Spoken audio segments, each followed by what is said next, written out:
एक समय की बात है, सावित्री नाम की एक औरत अपनी 3 बेटियों के साथ विजयनगर नाम के गांव में रहा करती थी। सावित्री का पति मोहन सेठ के खेतों में काम किया करता था और उसके कमाए हुए पैसों से ही सावित्री का पूरा घर चलता था। परंतु छोटी उम्र से ही काम करने के कारण वो बहुत कमजोर हो चुका था। इसलिए एक दिन जब वो खेतों में काम कर रहा था तो अचानक ही उसे चक्कर आते हैं और थोड़ी ही देर बाद उसकी अचानक ही मृत्यु हो जाती है। सावित्री को जब ये बात पता चलती है तो उसकी तो पूरी दुनिया ही उजड़ जाती है। परंतु उसकी 3 बेटियां भी थी जिसका उसे ख्याल रखना था, इसलिए वो खुद को संभालती है और पूरे घर को संभालने का जिम्मा अपने ऊपर ले लेती है। सावित्री की 3 बेटियां थी जिसमें से सबसे बड़ी थी आंचल, उससे छोटी प्रिया और मीनू। आंचल बड़ी होने के साथ साथ समझदार भी थी। वो अपनी माँ की दुख, घर की परेशानियों और बाकी सभी चीजों को बड़ी समझदारी से समझती थी, जबकि दूसरी ओर प्रिया और मीनू को केवल अपने आप से ही मतलब रहता था। उन्हें फर्क नहीं पड़ता था कि उनके घर में कैसी स्थितियाँ हैं, क्या चल रहा है क्या नहीं। बस उन्हें जो चाहिए होता था वो चाहिए होता था। घर का खर्चा, रोजी रोटी चलाने के लिए सावित्री सब्जी बेचने का काम शुरू कर देती है। वो गर्मियों की धूप में इधर से उधर सब्जी बेचती है और घर का खर्चा चलाती है। परंतु वो इतना कुछ कर कर भी अपनी दोनों छोटी बेटियों प्रिया और मीनू को खुश नहीं कर पाती थी, क्योंकि उन दोनों की डिमांड ही कभी पूरी नहीं होती थी। ऐसे ही एक दिन जब सावित्री सब्जी बेचने जाती है तो उसकी एक भी सब्जी नहीं बिकती। पूरे दिन वो इधर से उधर घूमती रहती है, लेकिन कोई फायदा नहीं होता। शाम के वक्त वो सोचती है, मेरी तो कुछ समझ में ही नहीं आ रहा है कि मैं क्या करूं। वहाँ घर पर मेरे बच्चे भूखे बैठे हैं और यहाँ मेरे पास उन्हें खिलाने के लिए कुछ भी नहीं है। मुझे तो प्रिया और मीनू ने कहा था कि मैं उनके लिए बर्गर लेकर आऊं और यहाँ मेरे पास सूखी रोटी के पैसे भी नहीं हैं। हे भगवान, ये तो हमें कैसे दिन दिखा रहा है। सावित्री ये सोच रही होती है कि तभी उसे सामने एक अमीर औरत दिखाई देती है जो अपने घर का बचा हुआ खाना एक गाय को डाल रही थी। सावित्री भागती हुई उस औरत के पास जाती है और कहती है, मेम साहब, अगर आपके पास ये खाना अतिरिक्त बच गया है तो कृपया करके मुझे दे दीजिए। देखिए, मैं भिखारन नहीं हूँ, मैं मेहनत करके सब्जी बेचती हूँ, लेकिन आज मेरी एक भी सब्जी नहीं बिकी है और मेरे बच्चे घर पर भूखे हैं, इसलिए मुझे खाने के लिए आपके आगे हाथ फैलाने पड़ रहे हैं। कोई बात नहीं, ये खाना तुम ले जाओ। वैसे भी ये खाना मैं गाय को डाल रही थी, अगर तुम्हें चाहिए तो तुम रख लो, और अगर तुम्हें पैसे की जरूरत है तो मेरे घर पर आ जाओ। मेरे घर पर आज एक पार्टी थी, तो उस पार्टी के बाद घर पर काफी कचरा फैल गया है और काफी सारे बर्तन भी है। अगर तुम उन्हें साफ कर दोगी तो मैं तुम्हें कुछ पैसे दे दूंगी। सावित्री उस औरत की बात मानती है और उसके घर पर चली जाती है और सारा काम कर लेती है, जिसके बाद वो औरत सावित्री को कुछ पैसे दे देती है। खाना और पैसे लेकर सावित्री जैसे ही घर आ रही होती है तो एक गाड़ी आकर सावित्री को टक्कर मार देती है। टक्कर जोरदार नहीं थी, इसलिए सावित्री की जान बच जाती है, परंतु उसे काफी चोटें आती हैं। कुछ लोग सावित्री की मरहम पट्टी कराकर उसे घर पहुंचा देते हैं।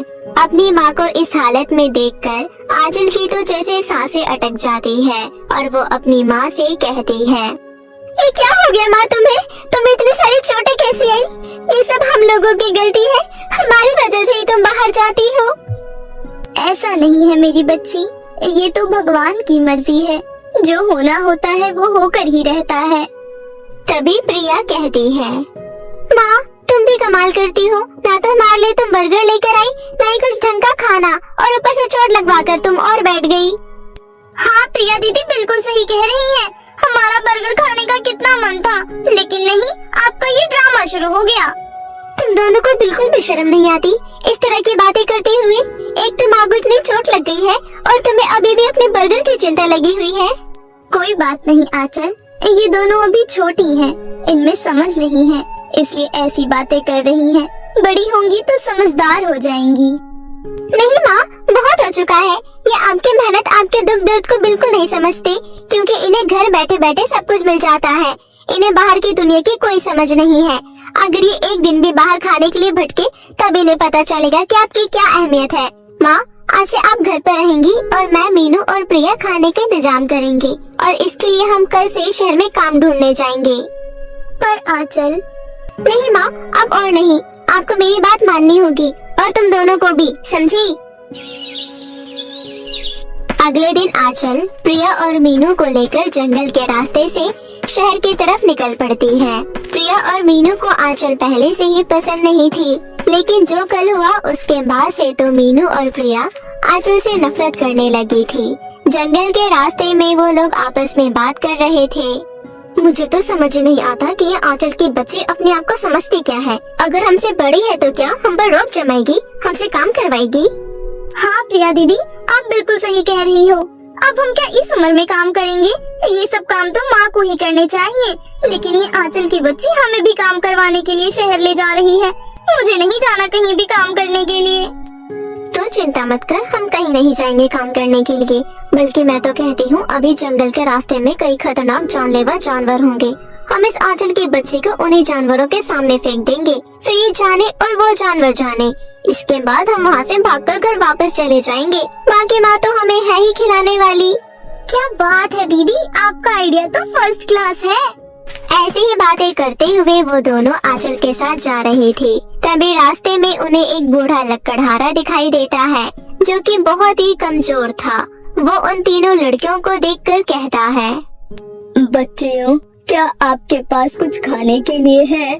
मैं बहुत भूखा हूँ, मैंने बहुत दिनों से कुछ नहीं खाया, मेरी मदद कीजिए।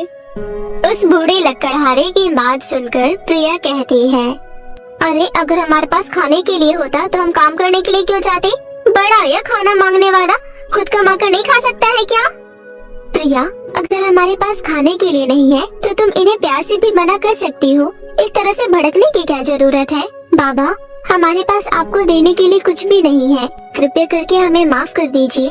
हम अभी शहर जा रहे हैं, अगर हमें कुछ खाने के लिए मिलता है तो आते वक्त हम आपको देते हुए जाएंगे। ऐसा कहकर आंचल आगे बढ़ जाती है। कुछ दूर आगे बढ़ने पर मीनू और प्रिया को झाड़ियों के पीछे कुछ बाघ आपस में लड़ते हुए दिखाई देते हैं। तभी वो दोनों आंखों से इशारा करती हैं और झाड़ियों के अंदर आंचल को धक्का दे देती है और वहाँ से भाग जाती है। बेचारी आंचल जैसे तैसे वहाँ से अपनी जान बचाकर निकल जाती है और तीन नदी वाले किनारे के पास आकर पहुँचती है, जहाँ उसे मीनू और प्रिया दिखाई देती है।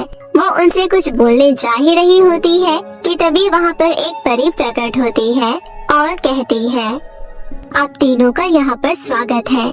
मैं इन तीन जादुई नदियों की परी हूँ। मैं लोगों की मदद करती हूँ और आपकी भी करना चाहती हूँ। आप जो अपने सामने ये तीन नदियाँ देख रही हैं, इनमें से पहली नदी हीरो से भरी हुई है, जो बहुत ही ज्यादा अनमोल है। दूसरी नदी सोने और चांदी का भंडार है तथा तीसरी नदी में बहुत ही जरूरतमंद लोग हैं, जिन्हें सेवा करने के लिए किसी की जरूरत है। आप लोग अपनी इच्छा अनुसार किसी भी नदी को चुन सकती हैं और उसके नाव में बैठकर आप इस नदी में प्रवेश कर सकती हैं। हीरे बहुत ही कीमती होते हैं और वो मुझे बहुत पसंद भी है, इसलिए मैं तो हीरे वाली नदी को ही चुनूंगी। सोने चांदी में तो मैं इस पूरी दुनिया को खरीद सकती हूँ, इसलिए मैं दूसरी यानी कि सोने चांदी वाली नदी को चुनती हूँ। सोना, चांदी, हीरे, जवाहरात तो सब यही रह जाएगा। अगर हमारे साथ कुछ जाएगा तो वो है लोगों की दुआएं और उनका आशीर्वाद। इसलिए मैं लोगों की मदद करना चाहती हूँ और मैं तीसरी नदी को चुनती हूँ। ऐसा कहकर तीनों बहनें अपनी अपनी चुनी हुई नदी की नाव में बैठ जाती है। प्रिया अपनी नाव में बहुत सारे हीरे भर लेती है। दूसरी तरफ मीनू अपनी नाव में सोने और चांदी का भंडार कर लेती है। इतना सब कुछ अपने नाव में भरने के कारण उन दोनों की नाव असंतुलित होकर नदी में ही गिर जाती है और वो दोनों डूबकर वहीं मर जाती है। वहीं तीसरी ओर जब आंचल सेवा करने के लिए लोगों को ढूंढती है तो उसे अपनी नदी में केवल धन दौलत, पैसे, हीरे जवाहरात ही मिलते हैं। आंचल नदी की तरफ से मिले उन हीरे जवाहरातों को लेकर ऊपर आ जाती है, लेकिन तभी वो देखती है कि उसकी दोनों बहनें वहाँ पर नहीं हैं और वो परी से पूछती है, हे परी, कृपया करके आप मुझे बताएंगी कि मेरी बहन कहाँ है? परी सारी कहानी आंचल को बताती है, जिसे सुनकर आंचल की आंखों में आंसू आ जाते हैं और वो कहती है, हे परी, कृपया करके मेरी बहनों को मुझे वापस कर दीजिए। मुझे ये धन दौलत नहीं चाहिए, मुझे तो मेरी बहनें चाहिए। हाँ, मानती हूँ कि उनसे बहुत बड़ी गलती हुई है, उनके लालच ने ही उन्हें इस मुकाम तक पहुँचाया है, पर आखिरकार वो मेरी बहनें हैं। पर उन्होंने तो तुम्हारी जान लेने की कोशिश की, यहाँ तक कि तुम्हारी और तुम्हारी माँ की इज्जत तक नहीं की, दूसरों को भी भला बुरा कहा, फिर भी तुम उन्हें बचाना चाहती हो। चाहे वो जैसी भी है, पर है तो मेरी बहनें ही ना, और अभी नहीं तो बाद में, पर मैं उन्हें अच्छे से समझा दूंगी, उन्हें ईमानदारी की राह पर चलना सिखा दूंगी। तुम सच में बहुत ही अच्छी हो आंचल, ईश्वर तुम्हारा सदैव भला करे। तुम्हारी इसी अच्छाई के कारण मैं तुम्हें तुम्हारी बहनें वापस लौटाती हूँ। ऐसा कहकर परी अपनी छड़ी उन दोनों नदियों के ऊपर घुमाती है और मीनू तथा प्रिया को वापस जीवित कर देती है। मीनू और प्रिया को जब आंचल की बातों का पता चलता है तो वो उसके पैरों में पड़ जाती है और अपने किए के लिए माफी मांगती है, और आंचल उन्हें बड़ा दिल रखकर माफ कर देती है। जिसके बाद परी उन तीनों को धन दौलत के साथ विदा करती है, जिसे लेकर आंचल अपनी माँ के पास आ जाती है और वो तीनों बहनें तथा सावित्री खुशी खुशी अपना जीवन व्यतीत करने लगती हैं। एक बार की बात है, एक छोटे से शहर में पिंकी नाम की एक लड़की रहती थी।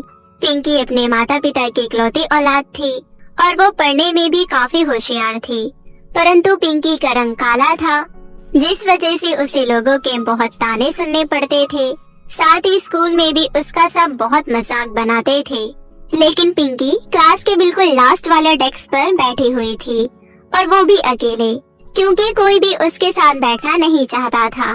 काले रंग की वजह से उसके स्कूल में उसका कोई दोस्त नहीं था। तभी मोना नाम की एक लड़की क्लास के अंदर आती है और कहती है, अरे आज मैं बहुत लेट हो गई, क्लास में तो बैठने की जगह ही नहीं बची। तभी पिंकी मोना से कहती है, मोना मेरे बगल वाली सीट खाली है, अगर तुम चाहो तो यहाँ आकर बैठ जाओ।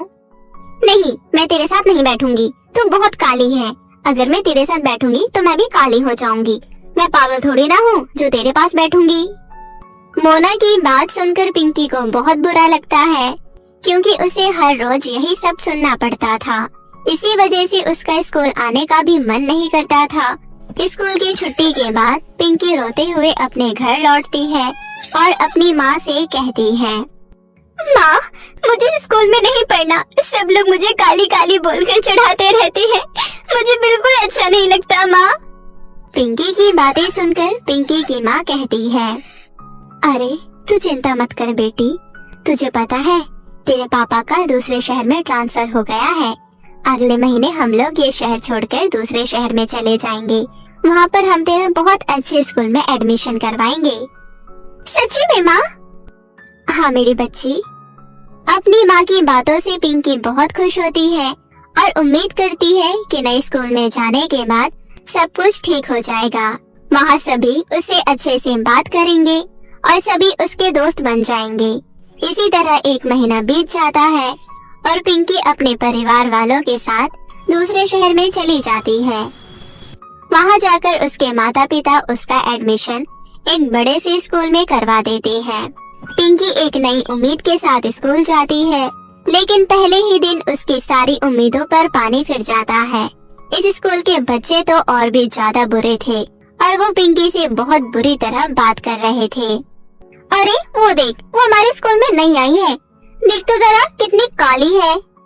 अरे ये तो अमावस की रात से भी ज्यादा काली है, लेकिन इसे हमारे स्कूल में एडमिशन कैसे मिल गया? मुझे तो इसे देखकर लग रहा है कि आज का दिन हमारा खराब होने वाला है। तुम सही कह रही हो, देखो तो जरा कितनी डरावनी लग रही है। अगर कोई छोटा बच्चा इसको रात में देख ले तो वो चुड़ैल समझकर डर ही जाएगा। तभी पूरी क्लास जोर जोर से हंसने लगती है।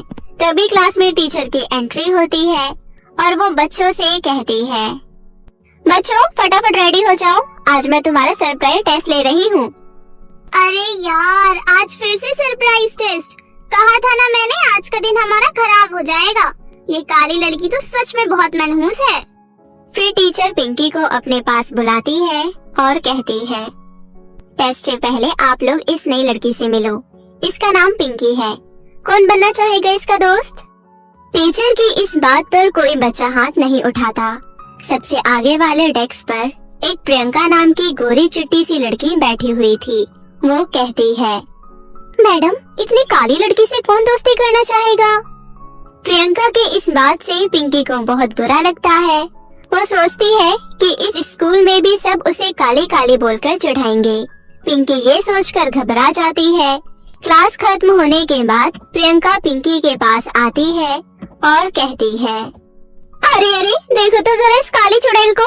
ओ चुड़ैल, किसने एडमिशन दिया तुझे इस स्कूल में? तुझे पता है ये स्कूल मेरे पापा का है। तेरे यहाँ आने की वजह से मेरे पापा का नाम खराब हो जाएगा कि उनके स्कूल में काली लड़की पढ़ती है। ये तुम क्या कह रही हो? मैं काली हूँ? इससे तुम्हारे पापा का और तुम्हारे स्कूल का नाम क्यों खराब होगा? काली होना कोई गुनाह थोड़ी ना है। अरे बाप रे, ये तो जुबान भी लड़ाती है। ओए, अगर तूने मुझसे ऐसे बात की ना तो मुझे 1 मिनट लगेगा बस तुझे स्कूल से निकालने में। मेरे पापा के स्कूल है ये, मुझसे जबान संभाल कर बात करना। प्रियंका पिंकी को धमकी देकर वहाँ से चली जाती है। उस दिन के बाद से हर रोज प्रियंका पिंकी के ऊपर अत्याचार करती रहती थी। हर रोज क्लासरूम में घुसकर पिंकी के बैग से ही अपना डेस्क साफ करती थी और तो और वो पिंकी को क्लास में बैठकर लंच भी नहीं करने देती थी। ओए लड़की, यहाँ क्लासरूम में बैठकर लंच नहीं करेगी तू। तुझे देखकर हमसे खाना नहीं खाया जाता। पिंकी हर रोज लंच के समय कॉरिडोर में जाकर खाना खाया करती थी। कॉरिडोर में बैठकर वो खाना खाती और सिसक कर रोती रहती थी। हे भगवान, आप मुझे काला क्यों बनाया? सब लोग मेरा मजाक बनाते हैं। यहाँ कोई मुझसे दोस्ती नहीं करना चाहता। क्या मैं इतनी ज्यादा बुरी हूँ? भगवान।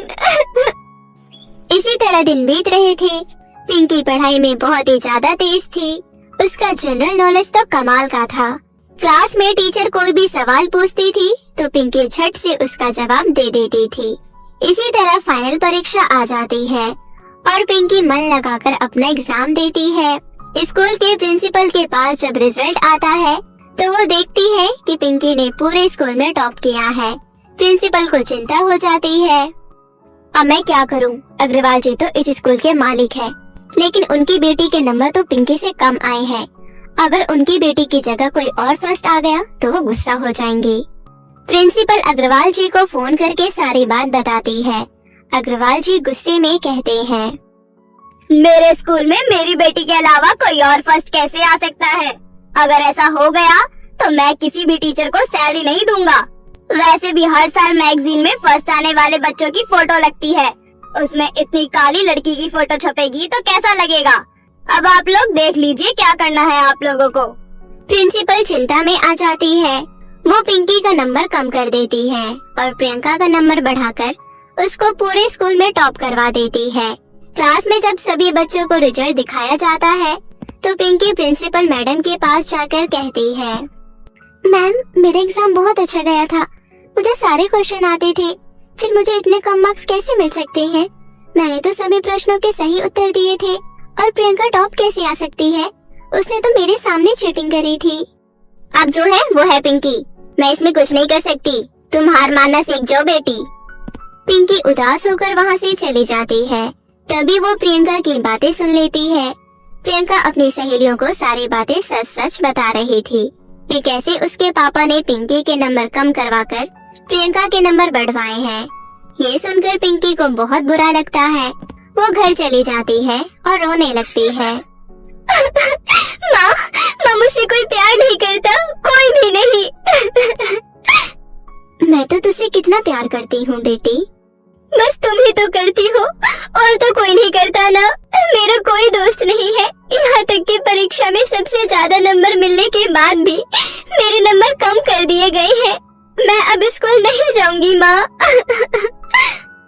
पिंकी 2 दिनों तक स्कूल नहीं जाती है। उसके स्कूल ना जाने पर स्कूल में कोई उसकी खोज भी नहीं करता। इतने में स्कूल क्विज कंपटीशन शुरू हो जाता है।